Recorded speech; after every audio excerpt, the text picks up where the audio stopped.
dismiss history at our peril. Liberty Nation Radio with Mark Angelides.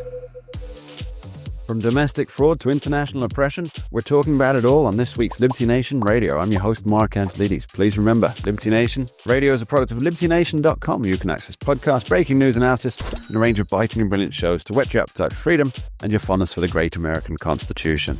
Hello, welcome back to Liberty Nation Radio, heard coast to coast on the Radio America Network. I remain, as always, your host, Mark Angelides.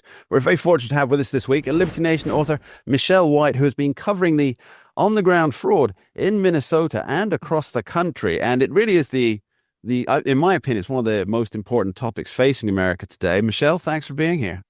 Thanks for having me.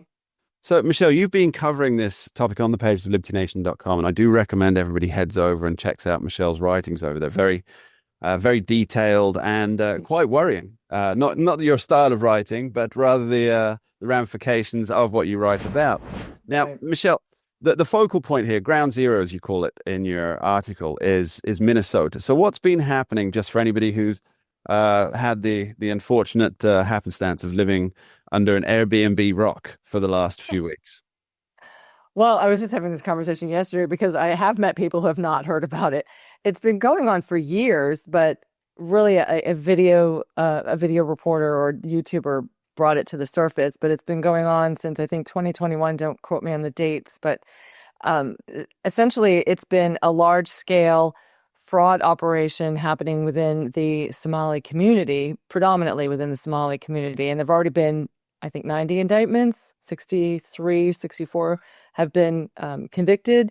But now President Trump is putting a whole of government approach on it and putting the microscope right on Minnesota as ground zero, as you mentioned. And the administration is calling it ground zero, but they're also focusing nationwide.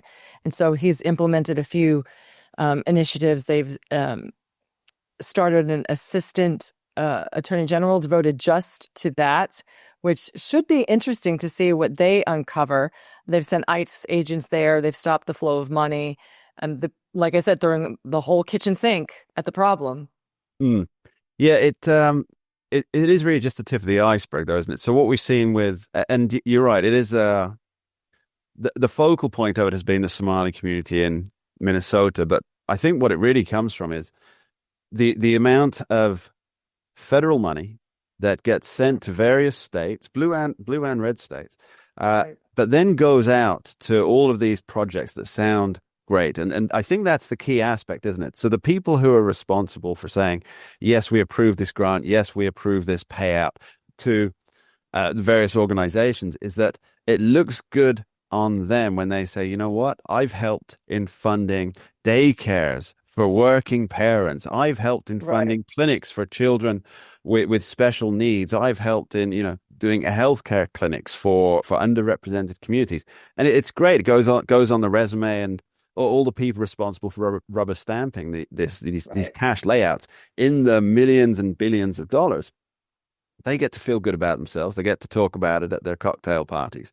And they get to go to all these other NGOs and say, hey, look at the grants that I approved to these good, worthy causes, of which you are also a supporter. And it's I want to say it's almost like an incestuous system of fraud.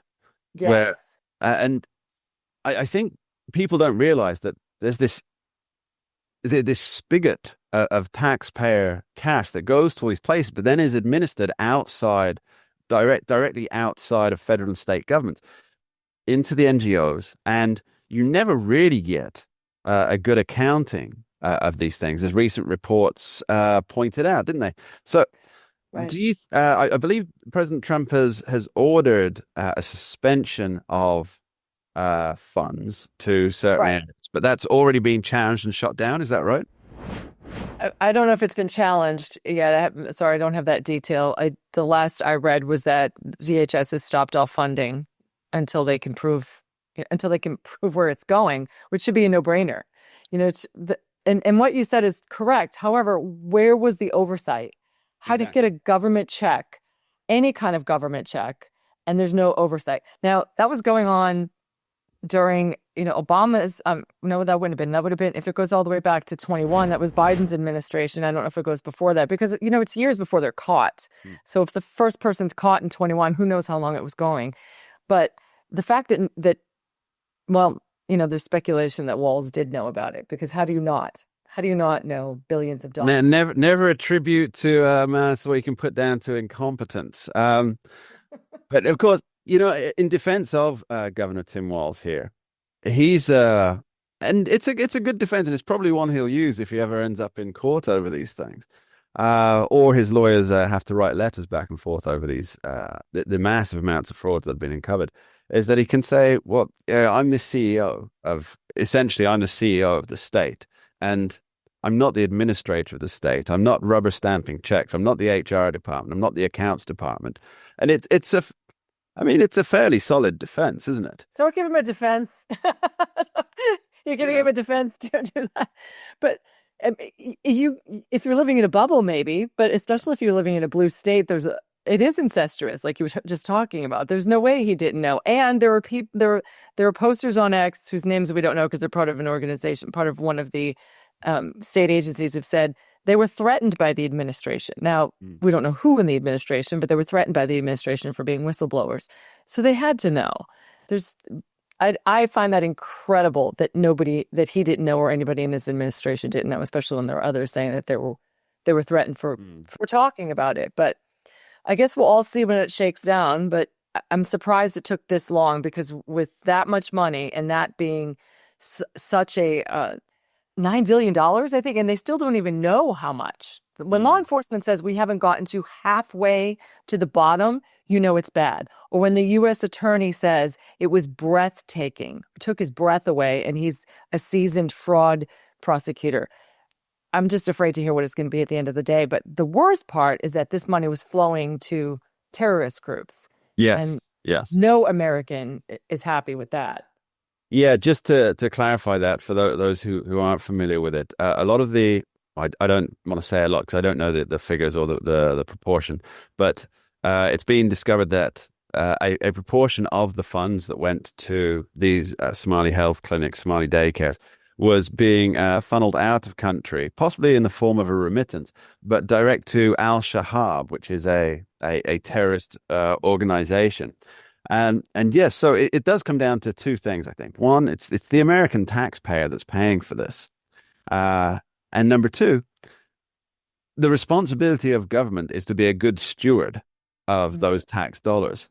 And if there's no oversight or accountability, as you pointed out earlier, it's really quite shocking that there's a disregard for the money that people work for and then are, let's be clear, are forced to pay in taxation. Try not paying your taxes and see what happens. Right. That's enforced quite literally after multiple series. That's enforced through the barrel of a gun if you keep refusing to comply. Right.